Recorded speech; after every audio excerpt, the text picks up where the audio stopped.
This interview is brought to you in association with Rabobank. Hello and welcome to Rural Delivery Online, where we speak with those working in and for New Zealand's primary sector industries. Waikato Innovation Park has been operating from its Ruakura base for a number of years now, and in 2012 Stuart Gordon was appointed its CEO.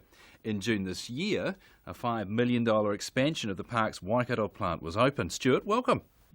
Thanks, Roger. It's good to be here on Rural Delivery. Stuart, since 2009, what's happened at the park? How did you start and where have you moved to generally? Well, it started as an idea amongst the business community here, joined together with the government's regional innovation strategy, along with trusts within the community, got together, established the park. Really, the whole motive is around creating a cluster of innovation in some of the specialty areas that Waikato is famous for. Back in 2009, you were some of the first to pick up on what's become quite a common focus on the potential of innovation. The word has become almost ubiquitous today. What is it specifically that happens in the park that's special in an innovation sense? Well, firstly, we're very choosy of the type of people we want in the park. We want people that are going to add to the park's community. I mean, it's all about creating a community and a network, both locally and nationally. And the links that community has to research in places like CRIs or the universities. So it's communities and networks and links, both locally, nationally and internationally. The international angle is interesting. This type of park have been established in Europe for a number of years now. Did you look to all those offshore models when you were looking at developing the park? Yes, the predecessors to myself, actually, when establishing the park, looked at models of the United Kingdom and in Europe, especially Scandinavia, where they're a regular part of the innovation structure.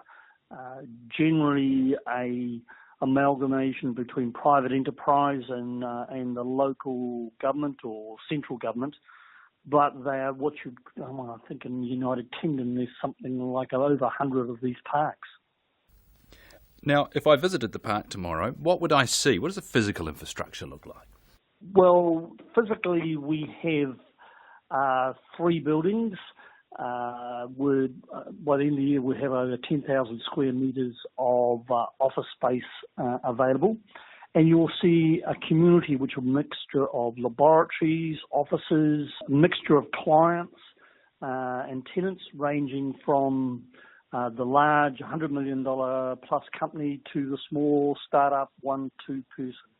And we think that's quite important to have that mix. It's more sustainable. It creates a better community. And what you also see is a real buzz. I mean, it's all about creating an infrastructure that gets people together, both from outside the park and within inside the park, to have those formal conversations or those serendipitous conversations.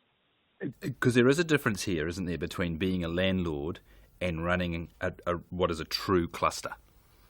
Correct. So we do that on 2 fronts. We get with our communities regularly. We interview our tenants at least on a quarterly basis to understand where they're going strategically, what's their needs, and try and help them grow their businesses, help them grow their links, as well as helping them. We also represent Callaghan and NZTE so they can understand those sorts of grants that are available, for example, research and development grants, global experts, or even management capability grants. So with this bundle of tools we have and knowledge of what's happening in the community, we can help grow these businesses. You're also part of the Food Innovation Network. Can you just tell us where you fit into that? Yes, the Food Innovation Network is based around 4 hubs. The Food Bowl at Manukau, Food Waikato here at Ruakura, the Food Pilot based at Massey University, and Food South based at Lincoln. So all these hubs have specialties. The Food Bowl very much around fast-moving consumer food products. Ourselves has specialty in spray drying, Massey as far as research, and the South Island has a sort of amalgam of those. But we're all about going out the food community and growing those businesses. We have special people that specialise in food, business advisors, that help these food people create links. It's all about the government strategy of growing the food business in New Zealand, growing to value-added products, really taking those value-added branded products to the world.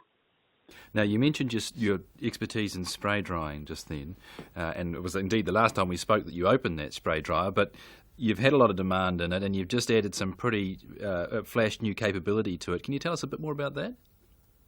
Yes, we have been able to attract $3 million of equity from Callaghan Innovation onto the plant. With that and our own funding, we spent over $5 million in creating an added value plant system at the front end of our spray dryer. That allows us to add, mix ingredients to whatever the raw material that may come in. The normal use of that is an infant formula, but we're making a whole lot of other products. So we've gone from just taking water out of milk to actually creating really added value products. And the whole idea for us is to actually grow new businesses. One of the areas we're particularly interested in this niche value added is in the sheep milk industry, and that's really quite exciting. Well, I'd like to get to milk in a minute, but just going back, are you at liberty to give us any indication of the types of products that this dryer is going to create that go beyond the infant formula space? Yeah, sure. We have already worked with the avocado industry, so this is where the avocado oil industry has taken the oil out of the pulp, but they're left then with this, what was effectively a waste product. And we were able to dry it through our spray dryer, create an added value product, which now the avocado co-op is taking to the world, allowing them to use it in things like makeup or in added value foods. Those are sort of opportunities. Another example is that we're working with an Australian company called Umega.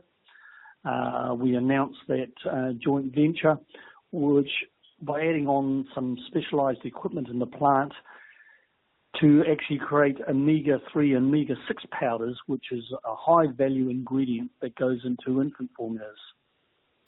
So that obviously requires quite a lot of scientific skills that go beyond the machinery itself, and all those are available within the network that surrounds the park, if not in the park itself. Is that right?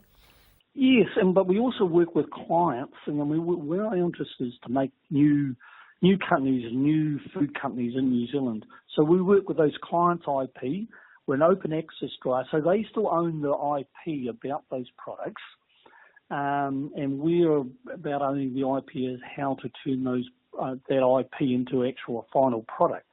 We are about, as I say, creating new businesses. What we want to look for is a company that will start up with us over the next 3 or 4 years, grow their markets, grow their source, and build their own factories, thereby creating employment and capital within New Zealand's food industry. Now, I know that you're passionate, you mentioned earlier, about alternative dairy products. I'm talking sheep and goat's milk here. Where's the passion that you've got there? Where's it coming from? Those are industries which are attracting a lot of interest in New Zealand at a lower level. Where do you think they could go? Well, that's correct. We're heavily involved in the sheep and goat industry, the sheep and goat milk industry. An example is the sheep milk industry. Now, here we have Landcorp that have established a joint venture with a marketing company. What they're looking to do is define how to efficiently milk sheep in an industrial situation, and they're developing farms as we speak, as well as developing markets. Now, we're providing that service that allows them to take that milk, convert it into an added value branded product for them, then they, through their joint venture, to take it offshore. Our plant has allowed them the opportunity that 3 or 4 years of not having to invest in stainless steel while they develop the front and back end. And at that point in time, they'll be in a position to put in their own plant, hence trying to avoid probably $60 to $70 million worth of capital expenditure up front. I think the sheep milk industry is quite exciting. It has some unique benefits, like the goat milk industry. It's particularly tailored to the Asian palate. It has some health benefits. It has a point of difference.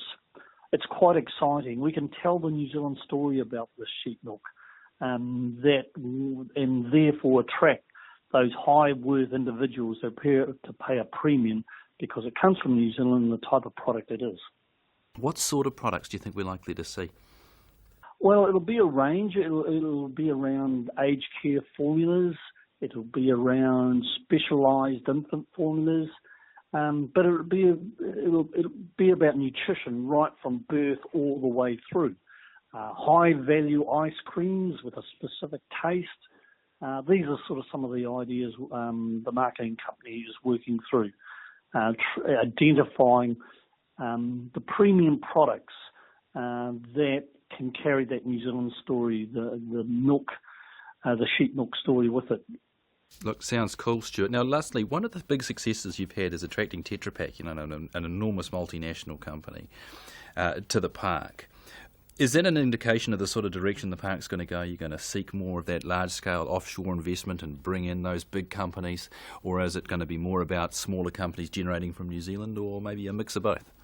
The mix of both is the answer. We want startups, we want new companies, we want to grow them and help them grow in league with some of our other associates through the Waikato that help with economic development like soda. But we also want the large companies. They provide the route to markets with these small companies. They also add to the networks that we want to build. So it'll be a combination of both. Now, in Tetra Pak, here was a successful company that consolidated their operations in New Zealand, bringing them together, highly successful. They not only work in New Zealand, they work right throughout the southern hemisphere with their specialty in spray drying and cheese manufacture. They were looking to grow their business. They were successful, and they wanted to be on the park as sort of atmosphere they wanted for their employees. So it was a win-win for both. Sounds great. Look, Stuart, thank you very much for your time today. We really appreciate it, and we'll keep in touch. Thank you, Roger. This interview was brought to you in association with Rabobank.